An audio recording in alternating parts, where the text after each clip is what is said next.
The advice and opinions expressed by the host of Autism Live and her guests are meant solely as suggestion and should not be in any way construed as child-specific advice. Any choices you make in determining your child's treatment are completely at your own discretion.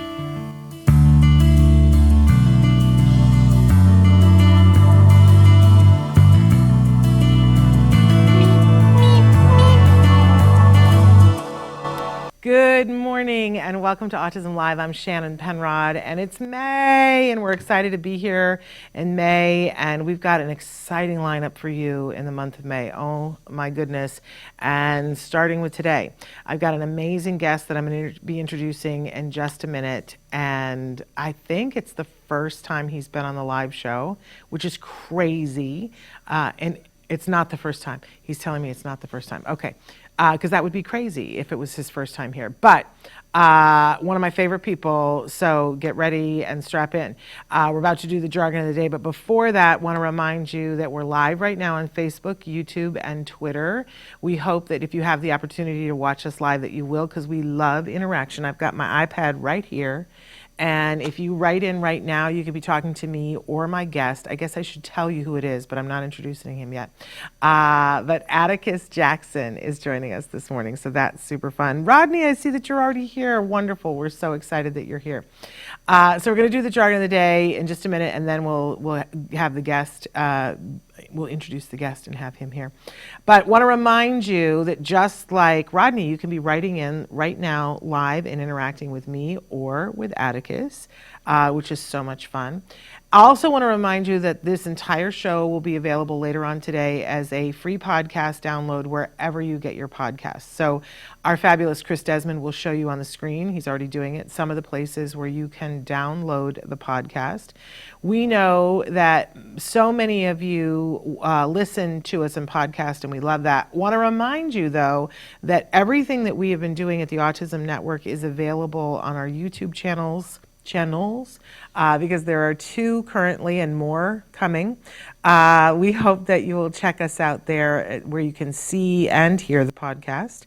And so many of you tell me that as you're listening in podcasts, you're busy doing something. You're walking, you're running, you're doing dishes, whatever. And I hope that you're embracing the advertisements that run during the podcast, because that's what makes it a free download for you. However, if you are in a place where you're like, you know, I could afford a few bucks a month to pay for it to be ad-free, and you want to do that, you can do that as well. If you go to glow.fm/autism-live, then you have the ability to pay $5 a month, and for that you get a copy of everything that we do on the Autism Network ad-free. So that's available to you, glow.fm/autism-live. All right, I am sure that I have a million other housekeeping things to do this week, but I want to start by telling all of you that here at the Autism Network, our mission is to provide information and inspiration. That's what we're all about. We want to do that for the autism community. And when we say autism community, we are first talking about individuals who are themselves on the spectrum, identify as neurodiverse, neurodivergent, autistic, having autism, however they identify. They are the beating heart of our community. But then we also want to include in that community everyone who loves those individuals, and to provide information and inspiration to that vast community, because you know what I always say, si se puede, we do this together, right? We can do it. All right, so it's time for the jargon of the day. This is when we take on one word, one phrase, one acronym. We try to figure out what in the hey nani nani are people talking about when they use this. You know, we've been doing this now for 14 years. I know, it doesn't seem real. 14 years. And during that time, I really feel like something has changed. When we first started using terms, and we would give you the actual definition, and frequently I would make fun of it. Then we would give you a working definition, and I would try to put it into some sort of context that you could use it today and apply it to your life. What does this have to do with me? But because in the beginning, the jargon definitions were so dense and so redonkulous, nobody could understand them. Unless you had like a panel of PhDs, you couldn't understand them.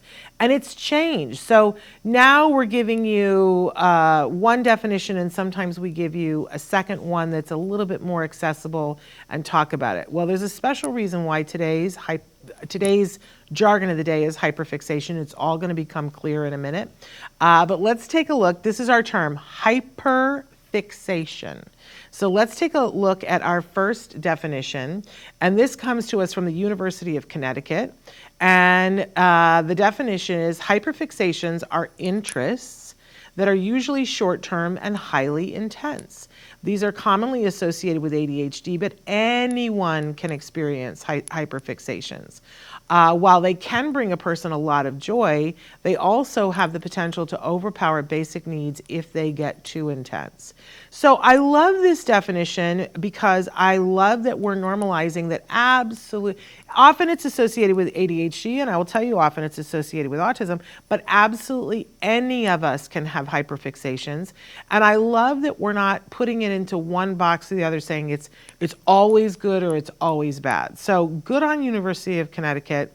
I like this. It's not the be all end all, right? So let's move to our working definition of hyperfixation, which comes to us from Quora.com. And this, I was looking specifically for it having to do with autism, and their definition is when an autistic person fixates very intensely on a certain topic of interest. It is often referred to as a special interest.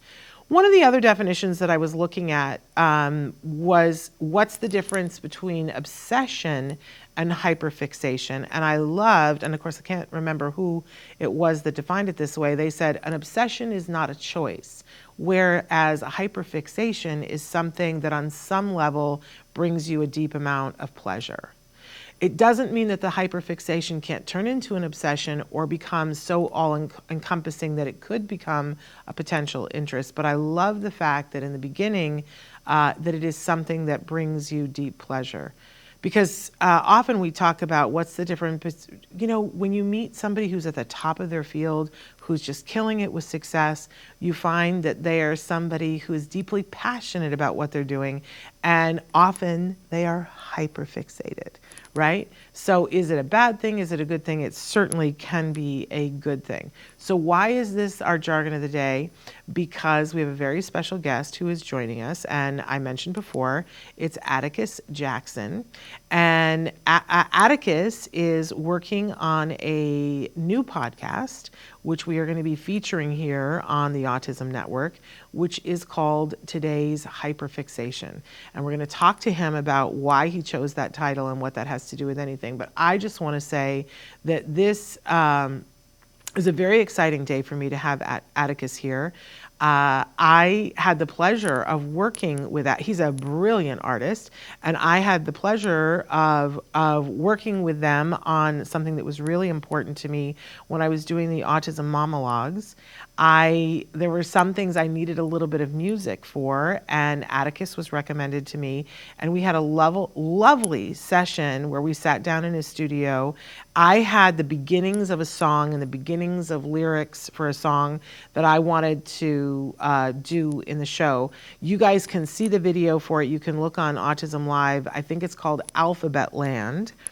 And Atticus talked me through it and helped me to, we had to change a couple of the words in terms of timing because I am not a songwriter.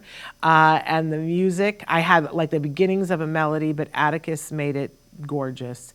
And I'm deeply indebted to him forever. And excited that they are our newest intern here at the Autism Network.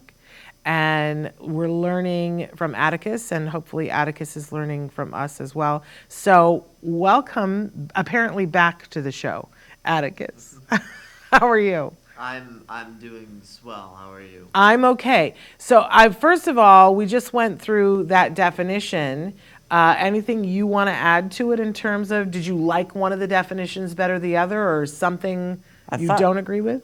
Well, I liked all of them for different reasons. Okay. First off, thank you for the kind words, just so that I don't forget. Oh, please.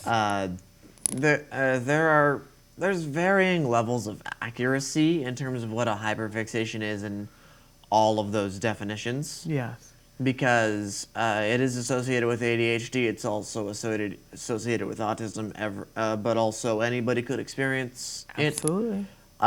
It's not necessarily short. It's not often short-lived. It's Could be lifelong. As a matter of fact, it can last for years and years and years, and the definitions paint them as though they're something that you can only have one of, and that's a big, big, big misconception, because the amount of hyperfixations that one can have is really outstanding, and the amount of sub-hyperfixations within one hyperfixation, people don't think about that really, unless they have those hyperfixations themselves. Well, we're going to delve into more of this when we talk about your new show in a second. Well, there was one more thing about the definition which was special interests are not a choice. Like that, obsession is neither a special interest. If I could have picked, I wouldn't have become, obsessed with. Not obsessed. I mean, that's not the word that I'm going for. I wouldn't have become fixated on these horrifying tragedies that have befallen people. Like as soon as I heard the whole JFK story, fixate. As soon as I saw the 9/11 footage, fixate. I wouldn't have chosen those, but they're there. So, and some part of my brain has to entertain them.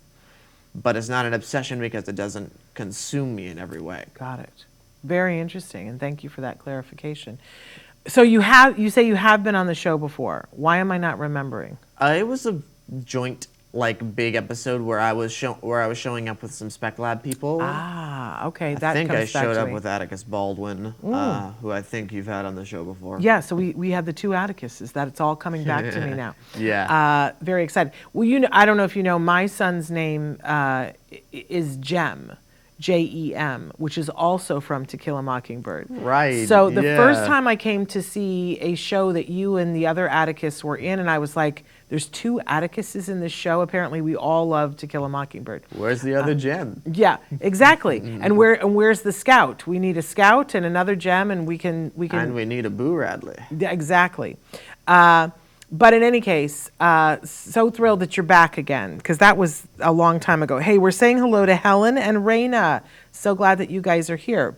Please feel free to write in questions. But Atticus, for people who don't know you, tell them a little bit about you and how you experience the world. Ooh, boy, where to start? Art's sort of my thing. I don't really know what else to say about that. My brain's always been sort of art calibrated, so it only makes sense that I'd go into art as a field.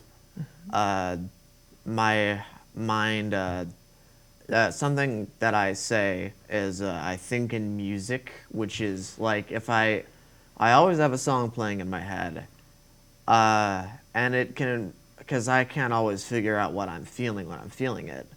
I listen to the music and I call them my playlists. Whatever playlist is playing will inform me of how I'm feeling, and I can take these and put them into my own songs and music. And I can put them on paper into a script or some kind of short story or make a sculpture that represents it. It's, but the whole reason I do it is because I know that people, I'm not the only one who feels these things. It's a thing that, it's a universal thing to have these feelings and to not really know how to deal with them. So, in order to not only have people relate to that, I do art to make those people feel seen, and I do art to give people something to brighten their day, because I know how powerful just one laugh at like a stand-up comic can be. And sometimes one laugh can be the thing that convinces you to step off the ledge that night.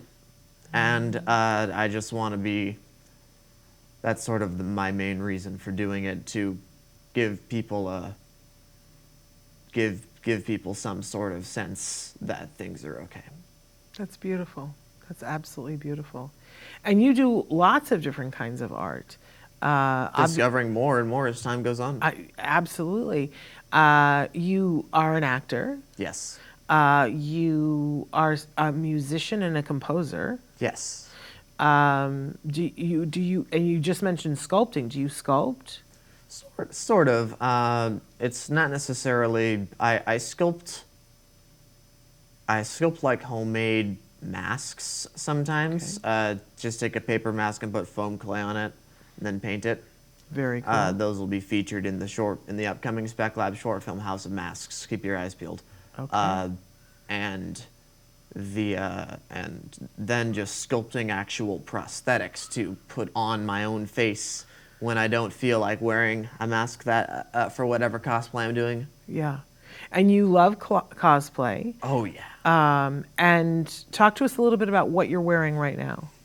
I just thought it was fun. It is fun. It looks very steampunk to me, but then I'm uneducated on these things. I do love the steampunk aesthetic, yes. as you'll see when you watch my show. This is, I just like the look of the Gothic era. I actually have a capelet from the 1800s. Wow. It's insane. So, and when we start to talk about the show, we'll talk about some of the things that you collect and have. But you very much have an artistic sensibility, I think, about everything. I didn't realize. I would say so. I didn't realize that you think in music. Have you seen? There's a movie out right now on Netflix. It's called Musica, and it's about an artist who experiences the world through music. And, they are, he's got a girlfriend who's giving him a hard time because she's like, you have ADHD, you're not paying attention. But we get to see the world through his eyes, that they're sitting in the diner and someone's doing something and he's composing music as she's talking to him. And it's very hard to hear her because of all the music that he's hearing. Have you seen this film? I've not even heard of it, but it sounds like something that's a must-watch. It really is, and it's based on the real life experience of the guy who's playing the role. And I did not know him before, which I love puppets. I don't know if you know this about me, but I love puppets.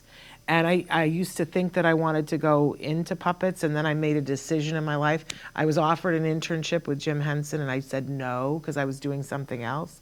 And then he died like a year later. I could never say no to that. It's a big regret of my life. But I'm really into puppets, and I was really into puppets for a while.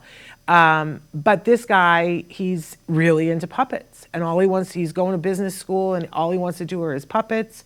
And he's got this music thing going on, but he ended up going into puppets. And he's a puppeteer. It's a show that you might know. I don't know it. But he's pretty famous as a puppeteer. And now he's made this movie about What's the show? I don't remember. I'm going to have to look it up. But I'll find it for you. I'll find it for all of you. But I think you would enjoy I think all of us should watch the movie because they show how he is perceiving the world and through what lens because when somebody is yakking at you about mundane stuff, the girlfriend, and you are hearing all this music, it's not that he doesn't care about what she's saying, it's just, it has to come through. He eventually meets a woman who says, tell me what you're hearing. Let me into your world. Let me see. And that makes all the difference, that he can be in a relationship with this woman. It's a pretty good movie. It's on Netflix. And ultimately, I would like to say that that's the kind of representation that we need. Mm-hmm. We don't need, it's nice to have it, but it's nice to have representation that's written by neurotypicals. Mm-hmm. Jason Kadam's made some wonderful shows, and I can't deny that. Yeah. I actually got my first professional acting gig as an extra on Parenthood.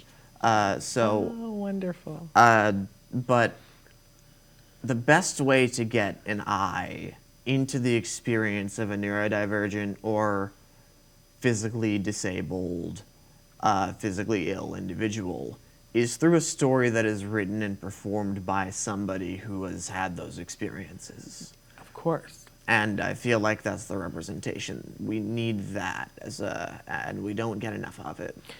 Obviously. But, part of what we want to do at the Autism Media Network is to incubate talent and give them an opportunity to show their stuff. We started a year and a half ago a show called Stories from the Spectrum, which are just short videos that are completely done and produced by individuals who consider themselves neurodivergent or diverse, because I know there's camps on that. But I'm in the divergent camp.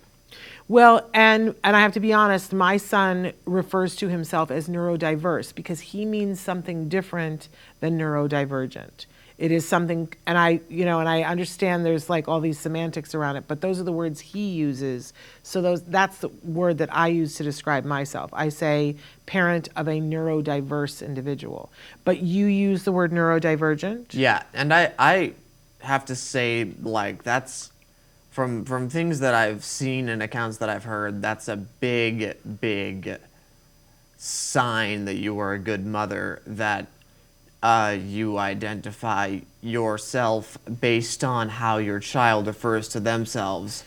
There's an entire thing in the autism community where there are certain parents that will make that'll make their child's autism their identity, and then but they won't do it in a way that respects their child. They'll do it in a way that makes it about them, and will sort of try and categorize their child into a box.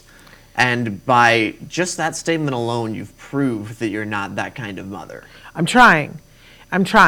It's a very interesting thing. You didn't ever get to come and see the full autism monologues, but there's a whole section of it that's devoted to that. And my journey of learning that, there's a whole section about why do we say I'm an autism mom? Because we don't say I'm a diabetic mom when our child has diabetes. We don't say that. Like, it doesn't, right? And about the fact that, there were women who came to me, because I identified myself as an autism mom. That was my identity for years. And then, because it's a very big cultural thing, I had to fight for services for my child, and I was an autism mom. And then women came to me and said, but we are moms who have autism ourselves. We would like to identify as autism moms, but you've already appropriated that, right?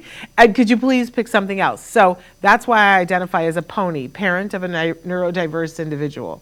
That my son is the one who said, here are the words I would like you to use. So I'm always a work in progress, Atticus. We're all always works in Right. progress. It's just a matter of whether you're willing to make the changes, and the fact that you are shows great insight into your character. I appreciate that. But you're giving me too much credit because I'm constantly like just behind the curve and trying to learn. But that's good. I'm glad. I think we all kind of are constantly behind the curve. Yeah. Alicia says, I feel that's me, but I don't know when you wrote that, whether it was the being able to hear music or which, but whatever it was, we're glad you're relating. So back to where we were. So we want to help you as our intern to showcase your talent. This is something that we have said we're going to take this time. We want to, over the years, have different interns from time to time, and we have had different interns, and some have been on the spectrum, neurodivergent, some have not been. But always we say to an intern, what is it that you're looking to experience? What is it that you want to do? I had that conversation with you, and you had an idea for a podcast or a couple of podcasts. I'm not sure how we're classifying them. So you have been working very hard on a new podcast. Tell them a little bit about it. So it's called Today's Hyperfixation. Essentially, what it's starting out as is a look into all of my various hyperfixations, little aspects of them, short form, I'm hoping to get others on the show to talk about theirs. But really, I just want to share with people the things that interest me, because it's not socially acceptable to go on 10-minute rants mid-conversation about the things that you're interested in. And what am I gonna do? Schedule a TED Talk for every interest I have? Like, it's just better for me and for an audience to do it through podcast and such. And it's also better for me as a it's also better for me as one who's my goal is to be able to show, in a sense, that there's nothing inherently bad in having a hyperfixation. There's over the years, I've dealt with a lot of shame based on my hyperfixations, what I was fixated on, and how fixated I was, the fact that I let it eat me up to the degree that it did, and to the point where I was considered such a nerd because I liked all these things. I was such easy prey in high school and middle school, even elementary, that I decided that all these things that I was fixated on, I'd get really good at, learn everything about, and somehow, when you know everything about a thing, that makes you cool.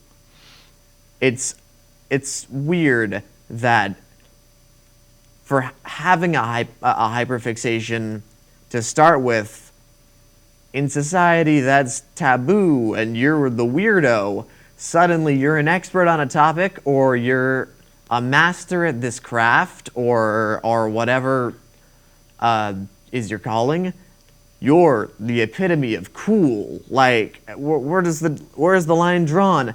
And I want that line to be drawn at having a hyperfixation. You are the epitome of cool because you're fixated and interested. I love it. I love it. And it's interesting because it hurts my heart to hear you talk about the fact that you were easy prey, and that you specified, in school, because being a person my age, I remember the first time that I met you, and I could tell you were wearing steampunk stuff, and I was like, oh, he's so cool.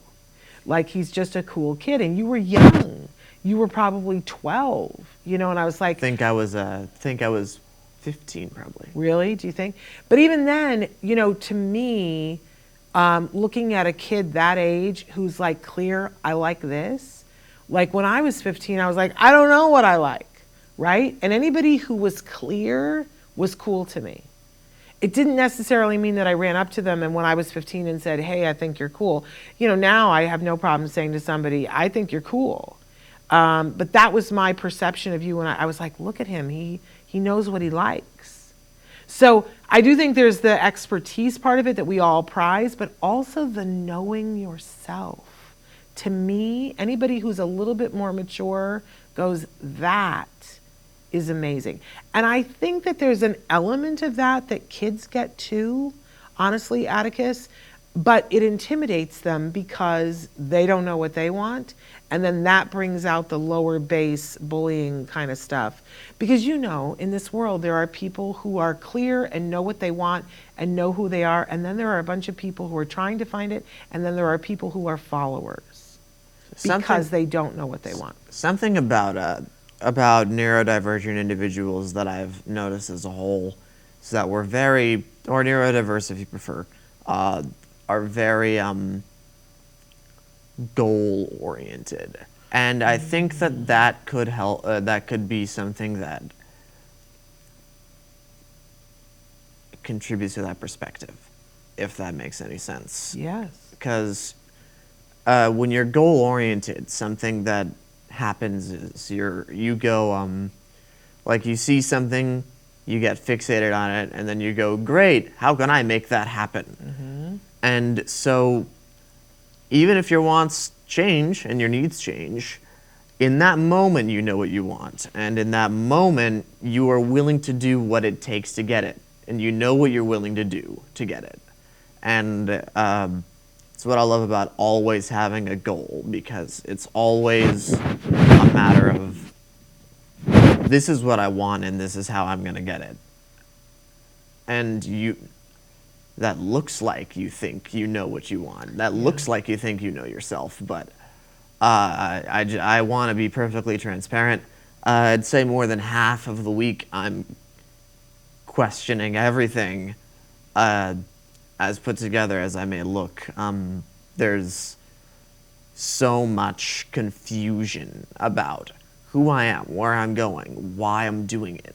Yeah. And that's a constant in my life. And I just don't, I appreciate that you think that I looked like I knew what I liked and who I was, but that's never been the case, and I don't know when it will be the case, so just don't judge a book by its cover, I guess, is the moral of this story.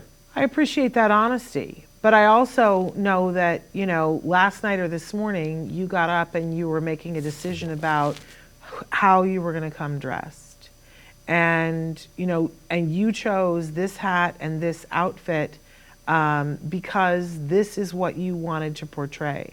And that may have taken some, you know, angst and indecision to figure it out, but it didn't really.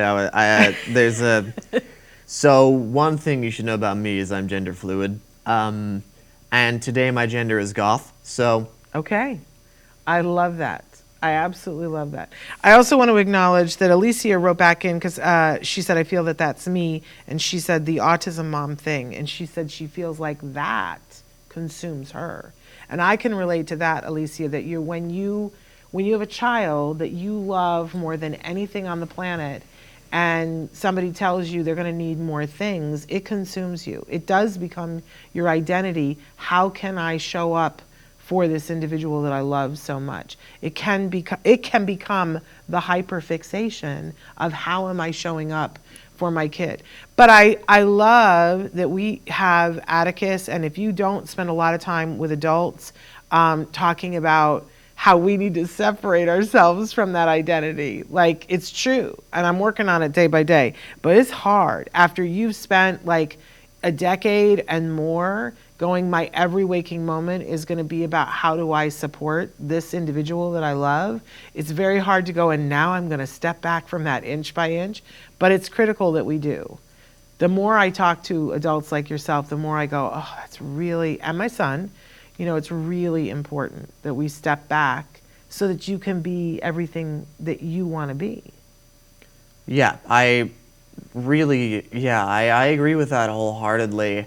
And there's a big sector of autism parents, and I do that in quotes because just because we've discussed how we think the term should be used for autistic individuals, that aren't thinking about how am I going to support my child. They're thinking, what kind of benefits will my child's disability get me? Oh, well, and I'm sure there are those folks. Those are the parents that we make fun of. Okay. It's not the ones who are like, I don't know how best to support my child. It's the ones who are saying, my child is like this, and therefore I am a victim of my child's disability. There is that. We do know, but they're not our viewers. Our viewers don't do that. Earlier when you were talking about all the things that you were saying about being bullied and all of that, and how it is to be cool now that you're an expert in things, Sarah said, well said, and I want to make sure we said that. Thank you, Sarah. I very much appreciate it. Is that my mom, Sarah? Well, thanks. I don't think so. Raina says, it's definitely heartbreaking that you were bullied. And truthfully, that's my biggest fear with my tot. She is hyperfixated in the things she finds interesting, and we encourage her, but I'm not going to lie. There's a point where I question if it's something healthy or not. But we don't discourage it. That's how she is, and we support, welcome, and love her. When I start my show up, make sure you tune in and show it to her, because my whole thing with the show is don't be ashamed that you love these things, because I mean, I've met people who aren't passionate about anything, and they live miserable lives. And I don't know if we all say that the kids are too young to understand. They almost never. They almost always understand.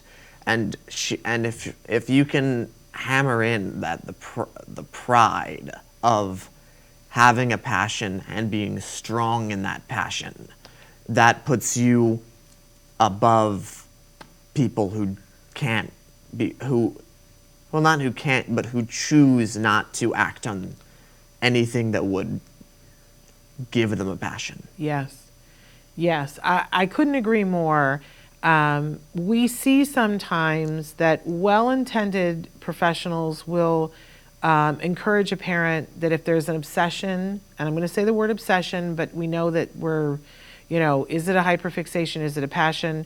Sometimes they'll say, well, that's not age appropriate for the child, let's say therapy.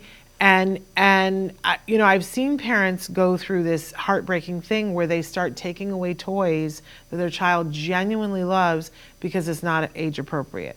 I just think that there is a better way. And the concern always is, Atticus, that if it's not age appropriate, that they won't go on to things that are age appropriate. But we can think of a million examples. Mandy Patinkin, who we just were talking about earlier. We were talking about Mandy Patinkin. Do you know what his hyperfixation is? Do you know what he does with his downtime? I don't know what he has a train. He has a barn that has an HO train thing that he goes in and builds. That's this multi-level train thing. You know who else had a thing with trains? What's that? Who's that? Walt Disney. There we go. Okay, so but I know people that have their child is hyper fixated on Thomas the Tank Engine, and that I know who you're talking about. Oh, do you? And that no, I wasn't even talking about that person. But that sometimes people will say, oh, well, that's not age appropriate, but there are writers and there are directors working on Thomas the Tank Engine, and they're adults. And they're adults. And there are traveling fairs that are Thomas the Tank Engine that are all run by adults. Like there is a way that you can make anything be a passion and a job. So to anybody who's been told that their child's interests are not age appropriate, I want you to think about the fact that from the first episode of Sesame Street until his death, Carol Spinney played Big Bird. He did that for 50 years. Carol Spinney was so passionate about Sesame Street and Big Bird that he dedicated himself to this one character so that he could make sure that the character was being done right. And if Carol Spinney, legendary puppeteer, and Big Bird is that in love with Sesame Street, then if your teenage or adult offspring enjoys Sesame Street, then maybe they're the next Carol Spinney. It could be. I love that Raina said, thank you for putting me under your perspective. I absolutely love it. Alicia says, my son loved to spin, and they said, don't let him. But I did anyway, and he's grown out of it. And they said stimming like that. Was there anything that you did stim-wise that your parents were told, don't let him do that? I mean, the answer to that is yes, and my experience is very different because the things that I was doing were decidedly things that one shouldn't be doing. For the longest time, most of my life actually, only recently did I manage to stop. One of my stims was self-harm, so that was. And that's a different category. That's a different category, but it is still a stim. Yeah. And if your child is harming themselves, please do not let them do that. Do everything in your power to accommodate them in a way that means that they don't have the desire or need to do that anymore. Yeah. That is, but the other stims, like this is a stim that I do. And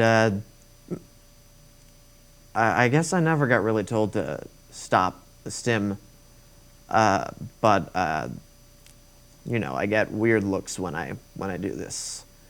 People think I'm on drugs or something, but it's just something that I've there's a. When you're born, you're given a set amount of Fs to give, and I don't want to waste my Fs caring about what somebody has to say about my shaky hand. Well, and we have here at the Autism Network, we will use the term stimming because it's a term that people use, but we talk about things being automatically reinforcing, and that we all do things that other people could look at and go, oh, it's a misnomer, the self-stimulatory, because sometimes it's self-calming. That's why we like to use the automatically reinforcing. And we take the position that absolutely everything that you do, everything I do, and that we do over and over again or repetitively has a reason why. Yeah, and it's almost always some sort of self-soothe. And that, just saying stop that isn't going to work because there's a reason why you're doing it. If it's a behavior that is harming themselves or other people, our position on it is to find what is the need that needs to be fulfilled so that the person doesn't have to do it, right? But if it's something that isn't hurting anybody, like shaking your hand, if that's helping you to focus and be a genius where you can write music, we should let you be alone. Literally, my stim on my right hand is this. My stim on my left hand is usually this, which makes it perfect for playing the hurdy-gurdy. There we go. Which is actually something that you do on the new show, Play the Hurdy-Gurdy. Yep. There we go. So we brought that full circle. So we don't know yet when we're going to air this first episode, but it's soon. It's coming soon. It's coming soon, and I've got more on the way. And let's talk a little bit about the first episode. What kinds of self-interests are you focusing on in the first episode? Well, it's a very specific hyperfixation, and it's part of a larger one. I don't really know how to explain it. It's a subset of multiple hyperfixations that I have that have come together, which is a hyperfixation for horror, a hyperfixation for special effects, hyperfixation for cosplay, and a hyperfixation for the Hunchback of Notre Dame. And all of these things come together to form my favorite cosplay that I take to events like Comic-Con and Brand Fair and Midsummer Scream, which is the character of Quasimodo. And there's all of this. I've spent 6 years and counting, maybe even 7, trying to make this costume into a thing that I can make it perfect, basically. And it's not if you want to do it the simple way, it's an easy costume to make. But if you don't want to do it the simple way, then you're in for some challenges. What's the simple way? Simple way is you get a Halloween mask. They make Quasimodo masks. You get a Halloween mask. You get a shirt that's too big for you and put a pillow in it. And then you just have a costume that's vaguely Renaissance. I got it. Okay. So simple is not exact.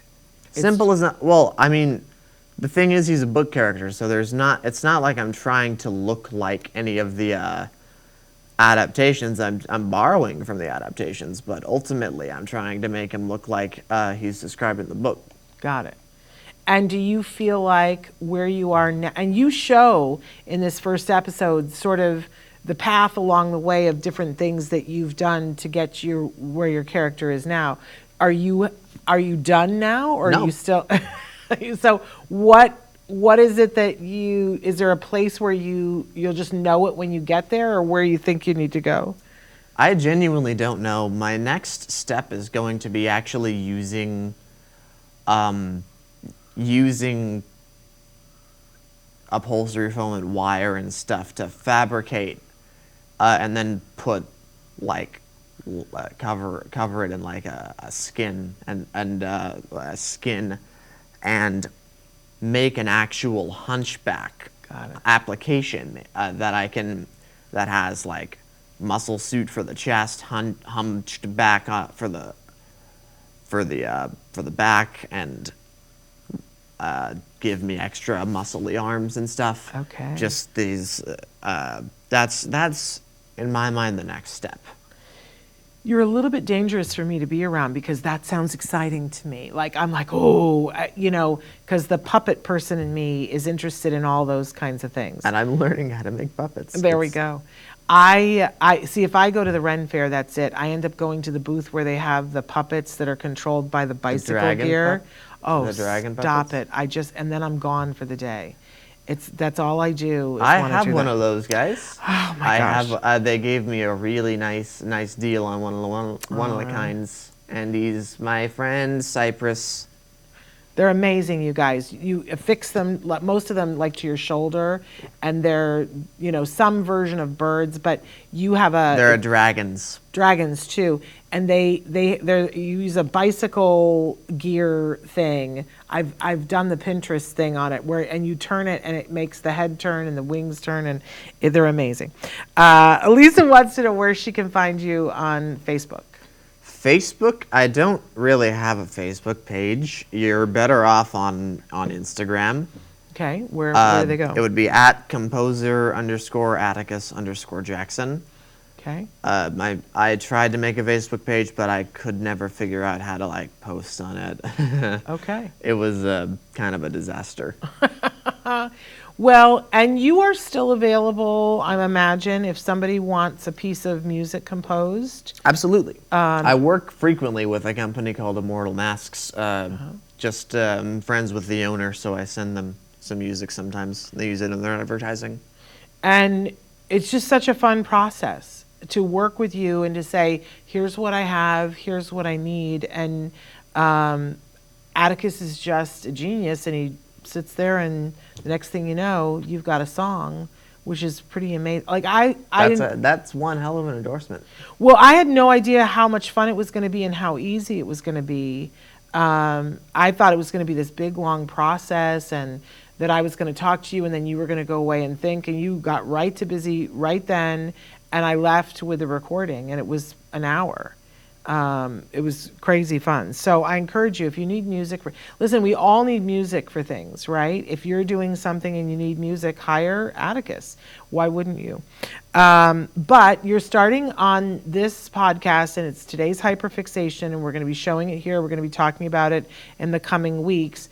But you've got another idea in the hopper, and I don't know whether it's part of today's Hyperfixation or it's its own thing. Okay. It's going to be part of it. And it's about, you play one of your other Hyperfixations. You play a game. It's Dungeons and Dragons podcast. Everybody's got to try it once. So the general idea, it's called Dungeons and Neurodiversity. The whole idea is that we get, neurodivergence represented in high school stories and work stories, just day-to-day life stories. I've never seen neurodivergence properly represented in high fantasy.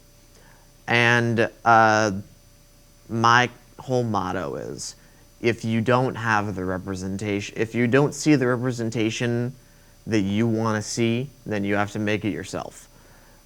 So I'm... should I give a brief explanation of the world? Sure, go for it. Okay, I'm listening. So the idea for the campaign is that there are is that the world of it's a fantasy world, sort of steampunky aesthetic, and in mythology and folklore, the Fae are oftentimes morally ambiguous tricksters. But then you have you have characters like fairy godmothers. Like there's the dichotomy between Tinkerbell and the fairy godmother, that makes the Fae so interesting. And a little bit of history about autism is that autistic children in medieval times were oftentimes thought to be changelings, meaning that a fae came out of the woods where they live and replaced your child with a shapeshifter, which is why your child stopped making eye contact and your child, isn't communicating like a normal child should. And it's because your child was replaced by a shape-shifting fae. That's some fascinating autism history for you. And so I kind of hopped off that concept. And the whole idea is that neurodivergence is represented by having the blood of a fae, as in one of your close ancestors, like a parent or a grandparent, ended up mating with a fae, and you are a result or a close fae blood, and your character, the main characters, are a result of that. Because oftentimes there's a genetic component to neurodivergence. But also some dark magic surrounding trauma and grief can cause fae blood to come into exist. And because of the distrust of fae and their reputation as tricksters, and how the good fae who try and do good oftentimes hide their good deeds and pretend and try to stay, anonymous. People in this world have an idea of the fae as only tricksters. So if you have fae blood, you are immediately distrusted, in much the same way that as soon as you mention something like autism, ADHD, depression, anxiety, bipolar, BPD, what have you, immediately people look at you different. And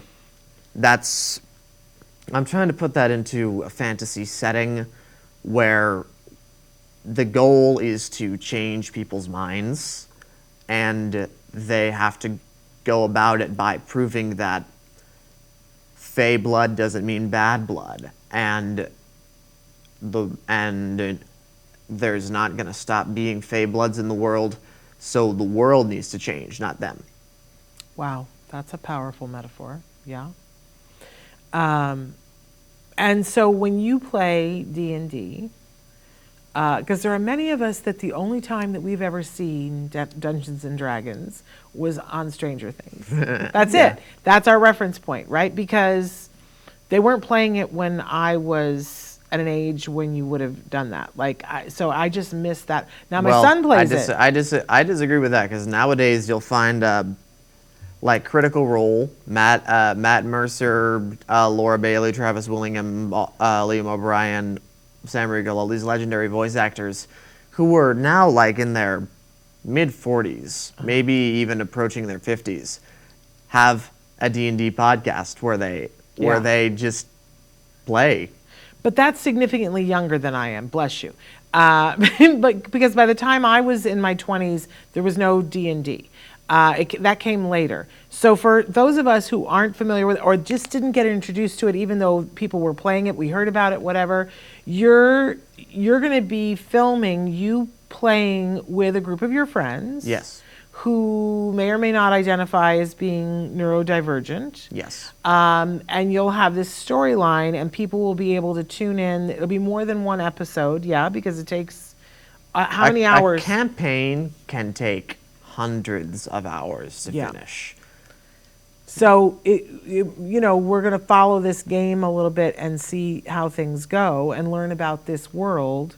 Because every time, my understanding of it is every time you go to play, the dungeon master has a story in which you're all going to play in that story. Is that correct? Yes and no. Okay. There is always a story. Sometimes campaigns are designed to last hundreds of hours, such as this one. And sometimes campaigns are designed to last maybe one session, maybe 2 sessions. Okay. Those are called one-shots generally. Okay. And so you're going to be filming that, and you're going to show, as part of the podcast, you're going to show what that looks like. Yes. To showcase not only yourself and your friends, right? So people can see, because I think part of the issue, Atticus, is that when something is unknown to us, then we don't know how to classify it, and sometimes there can be fear, there can be misconstrued ideas, and as you said, representation is everything. Because when people start to see, okay, you're a person with beautiful, wonderful thoughts, then there's nothing to be feared anymore. And that you're hoping to, through D&D, show this story, which is mirroring real life, that those of us who mirroring real life in a sense, but also being very there's going to be heavy amounts of it's going to be heavy like high fantasy fiction and fun. It's not going to go beyond it's not going to go beyond PG-13. There we go. And it won't be preachy, but it's just a lovely opportunity to see you and a group of your friends getting together and the kinds of things that you talk about. I know, because some of you guys have written in, you're probably jealous that I got to sit here and have this conversation with Atticus, because you are this cool guy with cool things to talk about. So just multiply that times 4, because it's you and 3 friends that we're going to get to see play D&D. Should be fascinating. And if you want to collab on some project, please don't hesitate to message me on Instagram about it. Absolutely. I think my email's in my LinkTree on there. So it's I'm always happy to hear about projects and try and take part. Yeah. Well, you're just a creative soul, and there are so many things that somebody could collaborate with you on, let's be honest, right? But soon you will see that, and we'll give you more information as we get closer. Today's Hyperfixation, and they'll have an opportunity to see some of the different sides of you. But as you said, you're going to start interviewing people about their hyperfixation.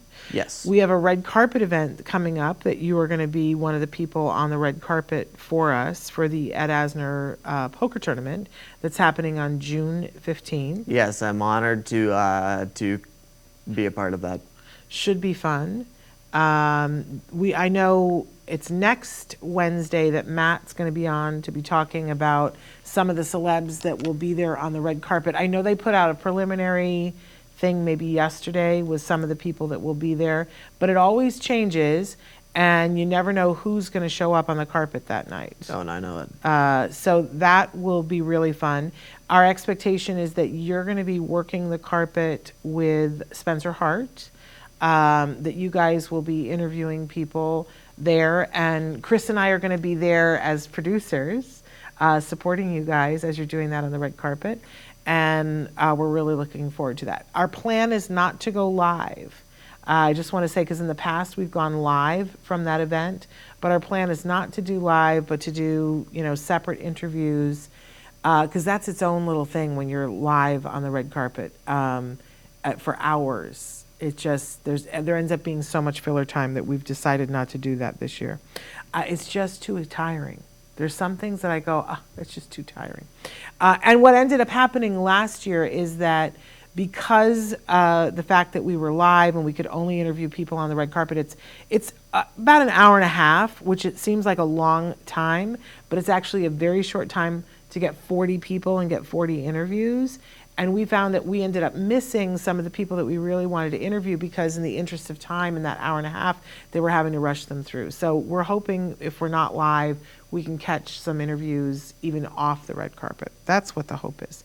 But I'm excited about that. I should also mention, too, that for the last 2 years when we've done the All Ghouls Gala, you have been one of the hired actors that we've had come Yes, I have. in costume. The fun thing is that, we've Both times it's happened, I won Best Costume. I was just gonna say, and because like nobody can touch you. It's just, and we have nothing to do with Kobe that. Bird would have. He was pretty good last year, but he won for most creative. He won for most creative. I just won best costume all around. Yes, but his I think somewhere I'll have to find it. I've got a picture of the two of you. Tell them who you were both years.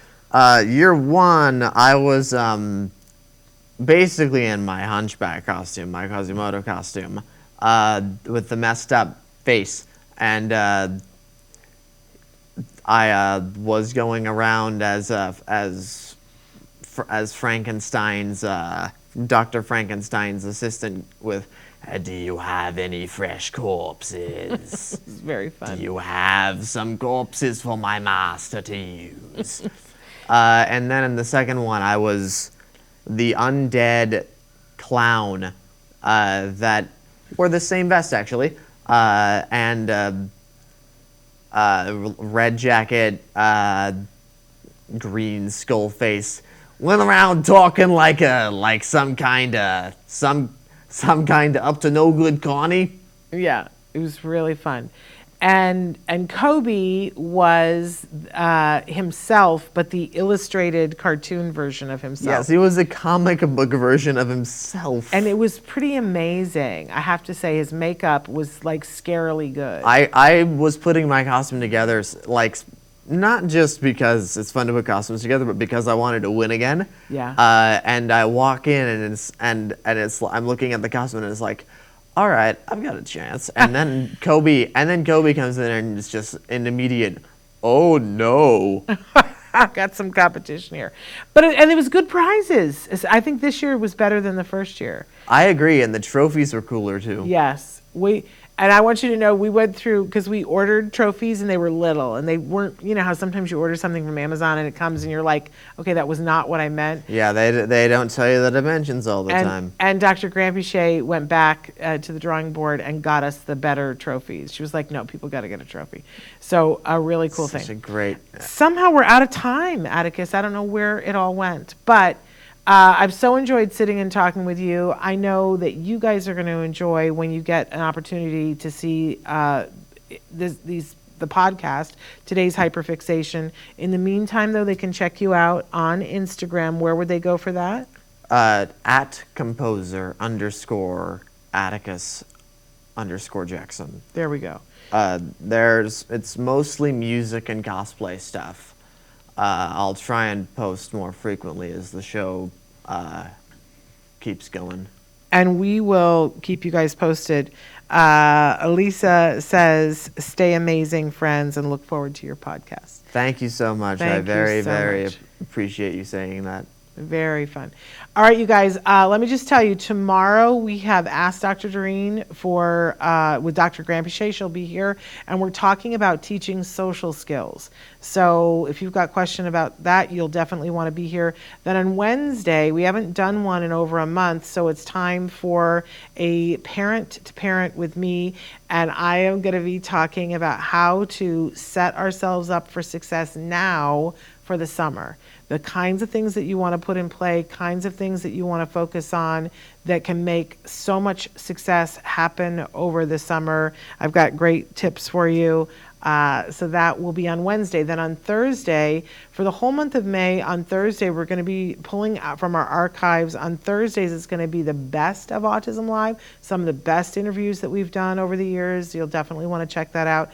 And on Fridays, it's going to be the best of Ask Dr. Doreen. 14 years worth of episodes and 14 years of questions being asked from all over the world. So you're not going to want to miss that. We should have the whole schedule up for the month of May. Oh my gosh, I hope by the end of today. I know I've been saying that. But good morning to Autism Journey with Elijah. Thrilled that you guys are here. We hope that you will check out our amazing podcasts in May, whether you're watching them on YouTube, whether you're listening to them, in podcasts. We hope that you'll tune in and like, share, and the best thing always is to review. Once he gets his podcast up, I'm going to be bugging you guys to give him reviews, because that's the real thing that boosts you in the search engine and gets you the most views if people review. So until tomorrow, give your kiddos a hug from me and one for you too. Bye-bye for now. Bye-bye.